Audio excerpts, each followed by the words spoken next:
Passion is energy.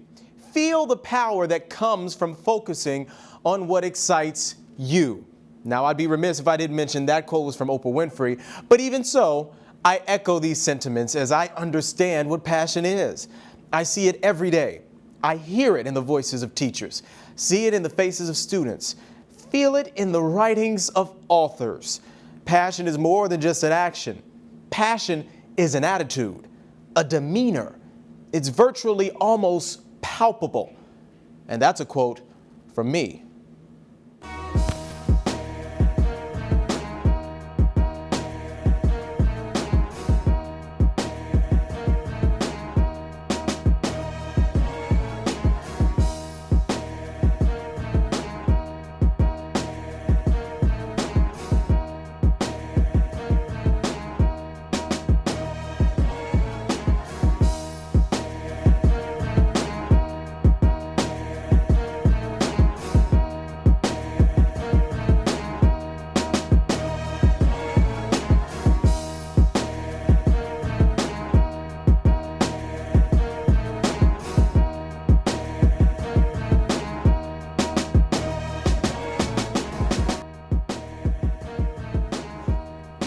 And a pleasant good evening to you and yours. Thank you so much for joining us. This is The 30, and I'm Joshua Short, your host, and tonight we've got a passionate show for you. Later on, those responsible for the mooning of Trump Tower are on the show today. FYI, they are fully clothed. Now, what are they up to? We'll talk to them later. We also have a guest whose passion has led to transforming a home into an urban rest stop. The reasoning behind all this, all that and more, coming up. But we begin with the short circuit tonight. Now with us today is both a DJ and music producer.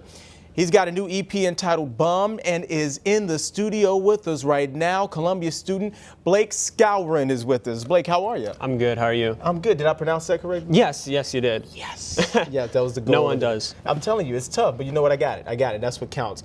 You are making moves, dude. You, first of all, before we even start the interview, he's on iTunes. Like, this dude is making moves. Explain how that happened. Okay, so Bum started 6 months ago. The whole bummed idea is sort of an oxymoron. Mm-hmm. The idea of having kind of hype, beat trap music going on, but having this kind of low kind of depressed title. Yeah. It just makes it kind of mysterious in a way. Yeah. And didn't so it's not like I'm trying to have hype over music, you know. I'd rather have it be more about music than be the art itself. Being right? oh, check this out, I think that's pretty cool. I think when you talked about it earlier with me, you talked about how making an EP, it sometimes can be very long, but in this case, it wasn't that long for you in creating it, was it? 6 months is generally not a long time working on an EP or an album in electronic music. It's actually fairly easy to bump out a couple of songs in a few days, but but this EP took a little bit longer. It doesn't mean it's longer in retrospect to everybody else who works on electronic music, but let's talk about that. That's the genre that you focus on, electronic, and you also said trap. Now, I've got some family members watching at home who have a certain idea of their trap music, but this is a different trap. Explain what that is. Is it a lower tempo, or does it really depend on the tempo? It doesn't at all. Okay. Actually, we call it more of beat music. It's the beat scene in a way. All genres have their own sort of scene or category that they fit into. Absolutely. And we call it beat because it's just kind of, it takes the idea of just this organic and groovy flow, and it just kind of, it's more about kind of just how music drives you. Mm-hmm. Nothing particular coming out and just kind of speaking like a dance beat or something like that, where you have a loud ass synth, and it's just it's something that's, you hear a lot of music with constant beats and you dance to it. In this case, you're saying that it allows you to be free in who you are, and the tempo can change at any point. It can be a certain tempo. It doesn't have to be. Actually, the better way to describe it is it's just a free-for-all. Okay. It's just anything that comes to the producer's mind to really just intrigues them to write whatever they have when they are able to, I don't know, write it out on an instrument and then record it on a computer, or just produce it in general. Now, Blake, when did all of this start for you? When did the passion to create music begin? I was a drummer in middle school because I took concert band. So that really kind of, I originally like tried out for clarinet. See how that ended up, right? Yeah, right. So I took up percussion as a just because of the backup. You know, it wasn't something I wanted to do, but I was just like, you know what? I see all these people like trying it out, so I'll just do whatever. Peer pressure. Yeah, exactly, absolutely. You know? And then that transformed into this? Yeah, I didn't do high school band, and I really wish I did. Okay. Because I feel like I could have applied my musical talent a little bit easier and like kind of towards this music production. I took up music production because my dad was really into metal music while my mom is really into dance music, and like she listens to Jam on It every night, and it's just awesome. It's every night. It's just like at 3 a.m. It's like Jam on It. It's pretty cool because you Google your name, and this EP has been out for a few months, correct? It has. So you Google your name, the first thing that comes up is iTunes. I've been doing this for a while. You Google my name, an insurance guy comes up. So it's very strange to see that happening. How does that feel? It's a good feeling, to be honest. I mean, like just. I never thought that I'd ever hit this point in like some sort of music career. You know, it's definitely a hobby still, but I'm looking at it like towards like something I'm making a couple bucks off of. Yeah. It's fun. Seeing my name out there, it's a good feeling because you also know that people are also doing the same thing, looking you up. Like you never think about like.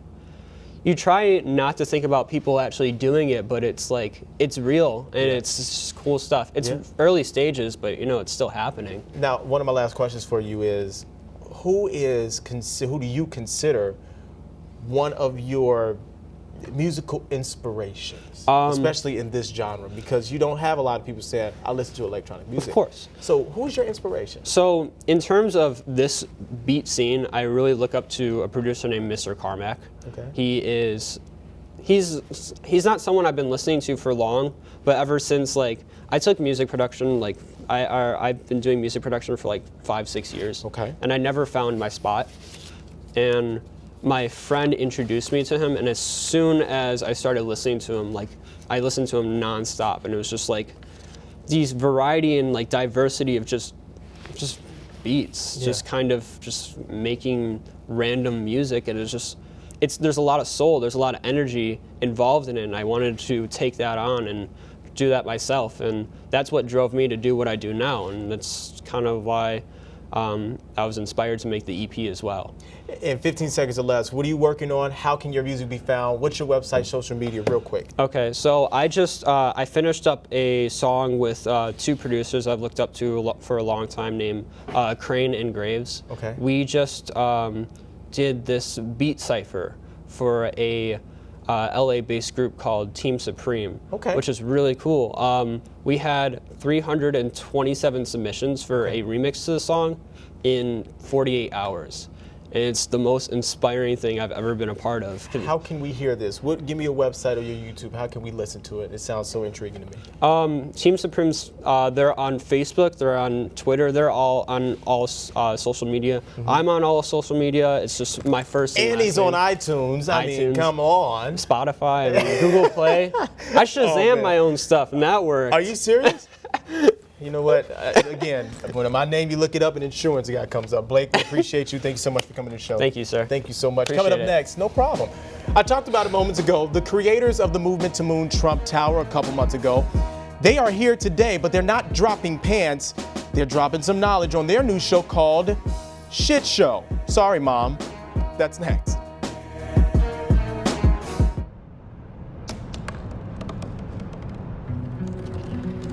They said I couldn't dream. Called me a piece of trash and swore that's all I'd ever be.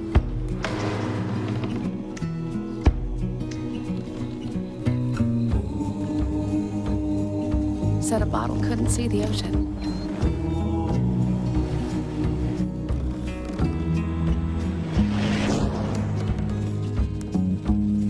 Give up. Go back to the dumpster. But I didn't listen.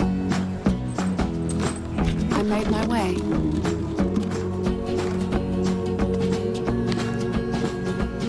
And now, I am I've always wanted to be.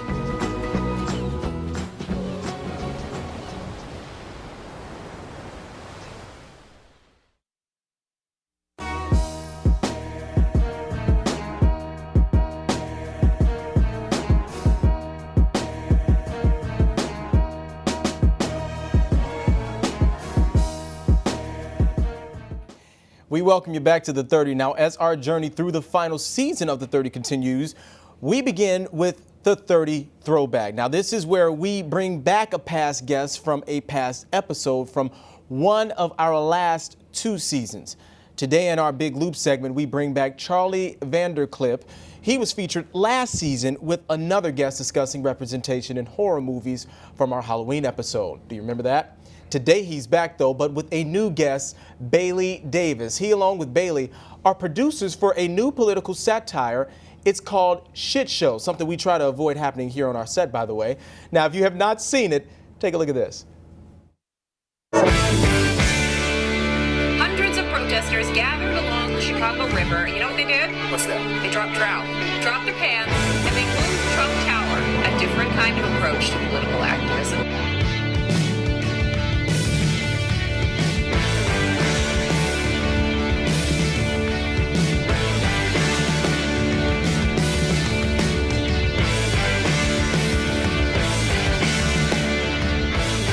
What I call bullshit.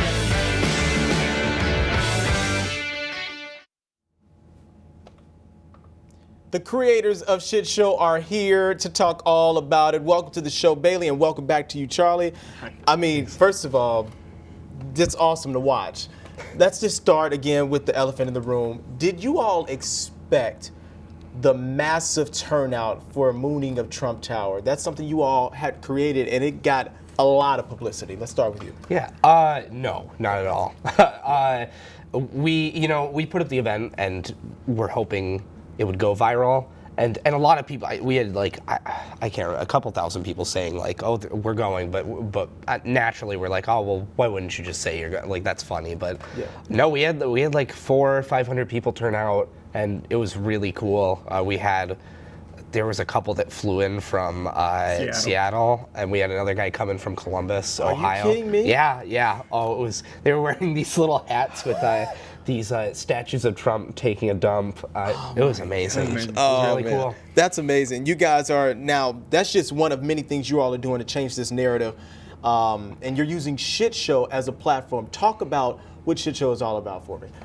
Yeah, so Charlie and I met, we've known each other for 7 years, yeah. So we Is met, that accurate? Yeah. Yeah, that's accurate. Okay, It's okay. really accurate. It was just Facebook official. Yeah.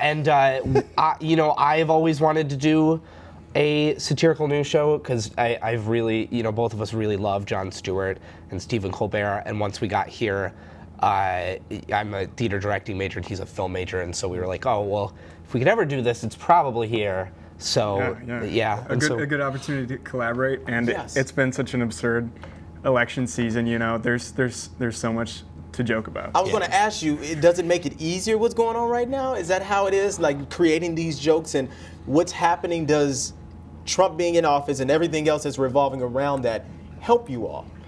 It's easier in some ways, but it's harder in others. I think anyone could take cheap shots. Like, that's really easy.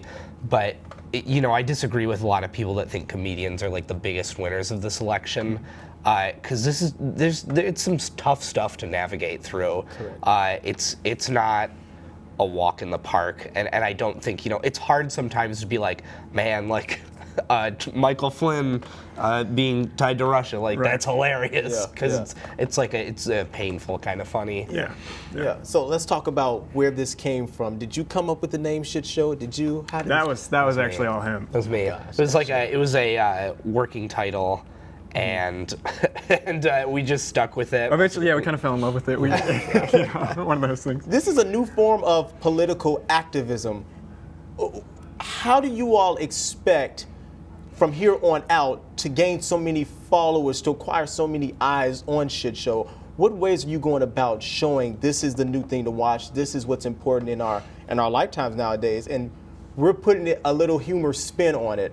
How do you gravitate some viewers? What is the ways you're looking to do that? Well, I think everybody's just looking for a little bit of lightness every now and again. You know, it's easy enough to joke about Trump's hair or whatever, but we want to get a little deeper into like the issues in this administration, as well as, you know, satirizing that to appeal to a mass audience. So we have a pretty decent social media presence where Facebook is where you can find us, Watch Shit Show. Okay. And so that's how we plan to communicate with viewers. You know, that kind of stuff gets shared all the time in short bursts, and we would love to communicate our ideas and hopefully, you know, unify.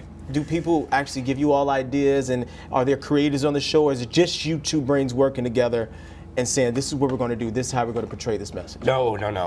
We have a team of, we're in the process of hiring more writers right now, but it's a team of, the writers are myself, and then we have five others right now.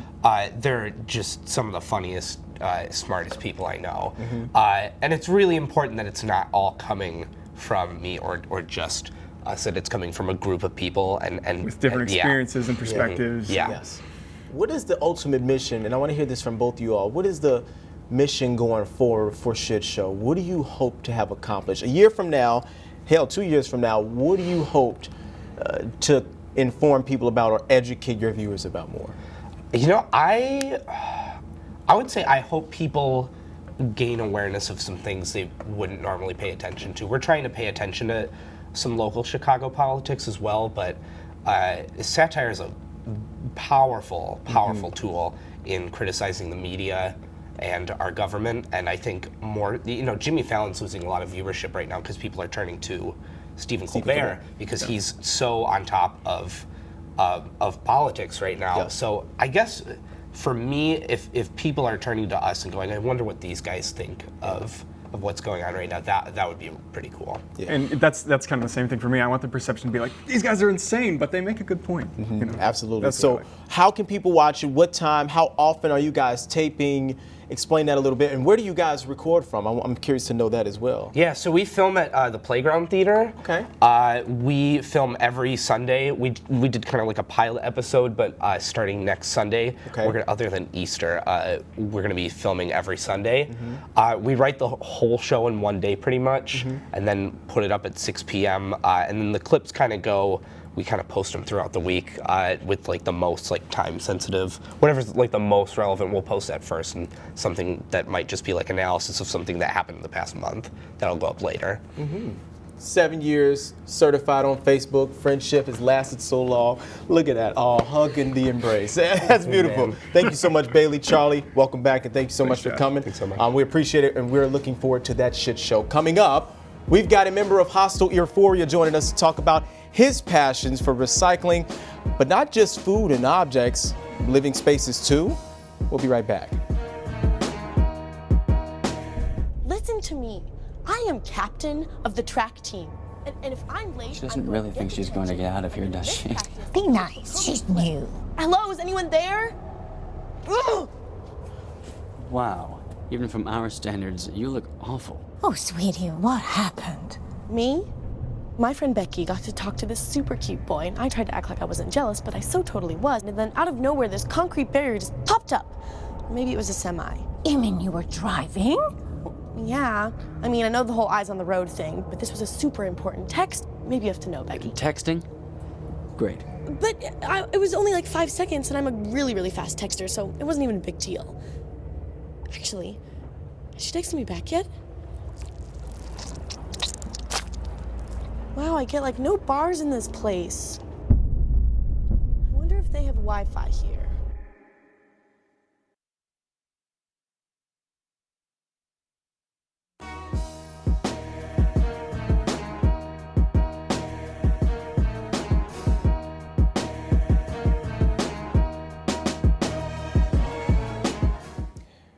We welcome you back to the 30. My next guest is a member of Hostile Euphoria and is all about staying local. Glad Matt is with us to talk all about his multiple passions, because you've got a lot of them. Welcome to the show, Matt. Thank you. So you are this humble dude, soft-spoken guy, but you do so much. Your passions are everywhere. Talk about your interests real quick for the people watching? Well, I'm a musician, event curator, and I guess the biggest thing is being as sustainable and as possible. And you talk about sustainability. Yeah. I do want to touch on Euphoria a little bit. You're not the creator of it, but you're one of the members, and you have done so much to create this space where musicians can come through. Explain what that is a little bit for the viewers as well. Yeah, I mean, Euphoria is a community space. It's a single-family home in Logan Square, Avondale.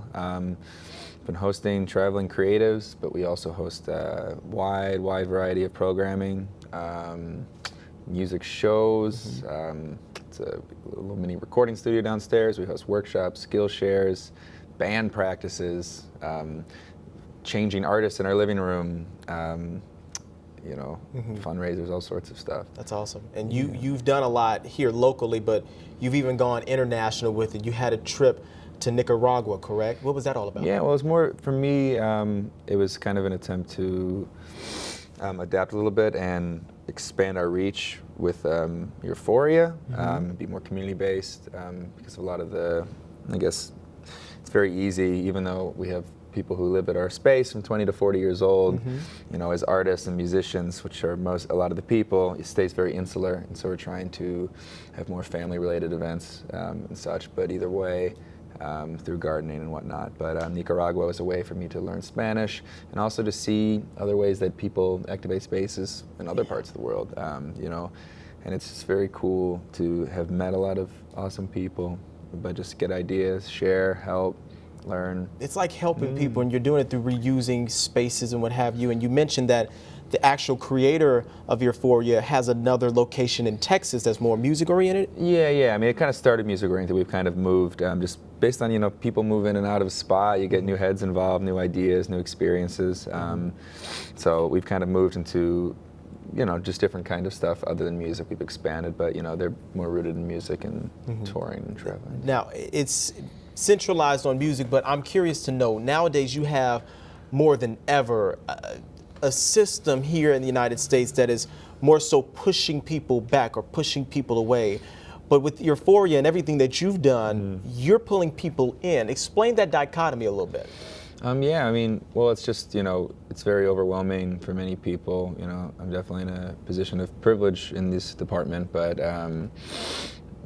just trying to create a space where people can create, but also feel comfortable. And, all this national stuff, it's meant to distract you and, prevent you from doing anything about it. So, you kind of take it, internalize it, and bring it local. So we're trying to do a lot of inclusive activities, kind of turn our backyard into a garden space, like high intensive urban farming, high rotation crops, all sorts of stuff. Our garage is now a seed starting laboratory, among other things, workspace. But, we do a lot of work trade based stuff. So people can come work in the garden. There's always communal meals being made, and work trade was as well. We'll go dumpstering for stuff. Found materials. We'll make garden raised beds out of tires or whatever. That's amazing. All sorts of random stuff. But the idea is just like taking the scraps left behind of this broken, this terrible, sad system that is, and creating something new out of it. Yeah, and just and not giving up with it. And the biggest thing more is just again, like it's a home. It's just like a house. It's not like a extravagant loft space with big lights and crazy far out stuff. It's our neighbors have the same house as ours. Theirs is a little bigger, whatever it is, and it's relatable to inspire others to do the same in whatever ways that they feel comfortable doing it. What do you want viewers who are watching to know? What do you want to tell them to do more of, or at least something regarding their comfort zone? Let's let them get out of their comfort zone a little bit. What do you want to tell them? That's a good question, Josh. In terms of, I guess, because you've done so much to get people out of their comfort zone when it comes to music, when it comes to, like you said, planting crops and things like that. What is something that you wish people did more of, or at least we paid more attention to?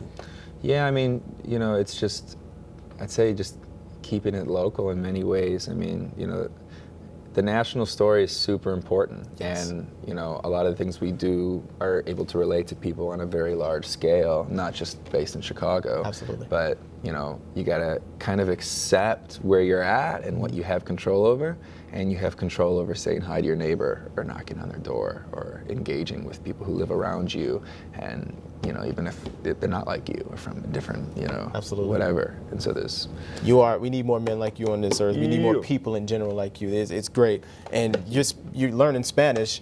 Gracias. Thank you so much for being on the show. Thank you so much. All right, we'll wrap up with the advice column coming up next.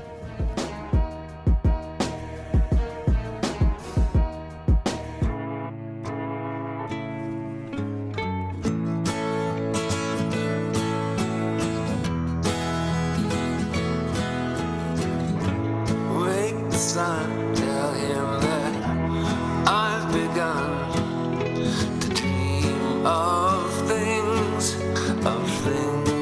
to come, and tell the trees not to look for me. I'm going to find some peace of mind. Wake the sun. Wake the sun, wake the sun, wake the sun.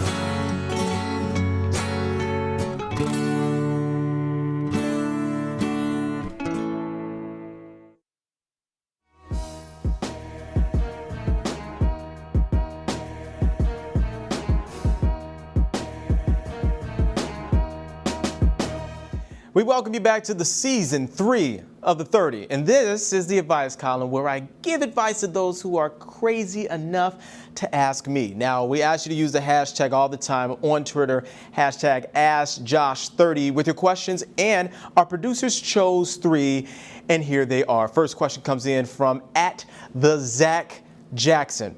Considering picking up a second major, thoughts? Can you afford to do that? One, of course, is always the main question. But 2, is this where your passion lies? Do you want to have, say, a TV major with the minor in radio? If you really are committed to doing something like this, do it. Understand that it comes with a price, literally and figuratively. Your time is going to be more constrained. You're going to have a lot more homework. You're going to have a lot more studies to do. But if this is something you want to do, and if this is part of your passion, and I don't want to sound like a broken record, but if this is something you're passionate about, whatever the other major is, feel free to do it. Second question in from @SavvySteve123. Question: how do I stop procrastinating with all my homework? Simple. Stop procrastinating. It's simple. You can always say, okay, procrastination means you sit down and you're not doing something, but I don't believe in that term for a couple reasons. Procrastination always, to me, meant that that's just not a priority. Make it a priority. And if you do that, you can get anything accomplished, no matter what it is, no matter how hard the task may be, no matter how long you need to put time into it. If you make it a priority, procrastination is no longer a word. So make whatever it is, that homework especially, a priority, instead of getting your priorities mixed up and misconstrued. And getting your priorities in line is the one thing I would tell you that you have to do. And our last question from @ring_my_bell. Question: I graduate in May and moving to LA. How do I break up with the guy I'm seeing without hurting him? Well, you're going to hurt him no matter what you do. I'm sorry to tell you this. You're going to hurt him. You're going to let him know that you're leaving, and then you're going to say, hey, I'm leaving, but I need this time for me. And it's going to be tough. But the best thing to do is to hurt him now instead of belaboring the hurt. So sometimes you got to be right, exact, and immediate. Let him know, hey, this is what's going to happen. This is how I have to go about it. And trust me when I say he won't be hurt that much, because if this is something you need to do, he'll understand.